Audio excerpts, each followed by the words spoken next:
Hello again. As you may or may not already know, we bought this 1980s fixer-upper home that was, and is, a complete mess and needs a lot of work. We moved in a couple days after settlement and got ourselves set up in the main bedroom whilst we started renovating one of our spare bedrooms. This video right here is the spare bedroom and what it looked like when we first moved in and we'd moved out all of the old furniture. This part wasn't recorded, but Warner put in the hard work, measuring up and wiring all of the downlights and the fan. He also took down all of these really extra sticky star stickers off the ceiling, which left so many holes, which we needed a patch and then sand back. After that, I primed the ceiling and the architraves with a 4-in-1 prep paint. Apparently you can miss this part, but because the guy before us likely smoked inside the house, we wanted to prime those ceilings to ensure a nice fresh start. Then it was time to pick the whites. This sounds like an easy task, but it actually ended up taking me 2 weeks of pondering. Ridiculous, I know. I was going for a really white, but not clinically white. And you may say all whites are exactly the same, Amy, why did it take you so long? But until you actually put them next to each other, you won't realize just how hard this decision is. Anyway, I decided on just ceiling white for the ceilings and a white called cotton sheets for the walls. And don't be mean, I'm not a painter.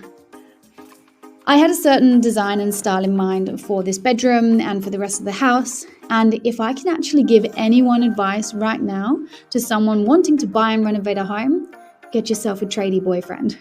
Honestly, he's the best investment. I couldn't have done all of this sort of handy work without this handy man. This wall here is the wall we were putting up the VJ paneling on, and I wanted to sit about a third of the way up. We found some VJ panels on a Facebook marketplace from a lady that had leftovers from her renovations, so we grabbed those for a fraction of the full price, which was a huge win. Warner then marked up the panels and started cutting to size. Now, for something like this, we would recommend using a circular saw, which would make it much quicker and much easier, but the one Warner had was broken, so we used this multi-tool instead. It done the job, but it definitely took a lot longer than it needed to. Warner then drilled and cut the necessary holes into the panels to fit in the light switches and the power points, and then used liquid nails to stick the panels down to the walls. We did make a bit of an error, which we've learned from here. We thought the panels would need a little extra support, so we tried to nail in some extra nails. The problem with this is our house is full of hardwood, and the nails just ended up bending and made awful holes in the panels, which we needed to patch up. But yes, you live and you learn, and we will definitely be sticking to the liquid nails only for the next lot of panels in the other rooms.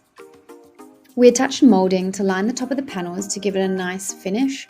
Then I primed and painted the panels and the last part of the wall. Warner then finished up by wiring in the power points, the light switches, and attached our wall lights.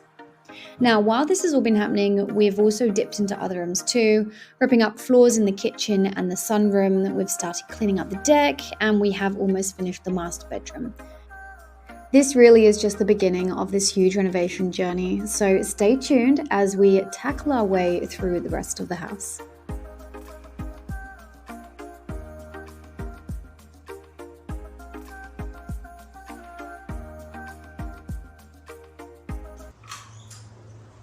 Not too close to the edges, that's what's making it explode.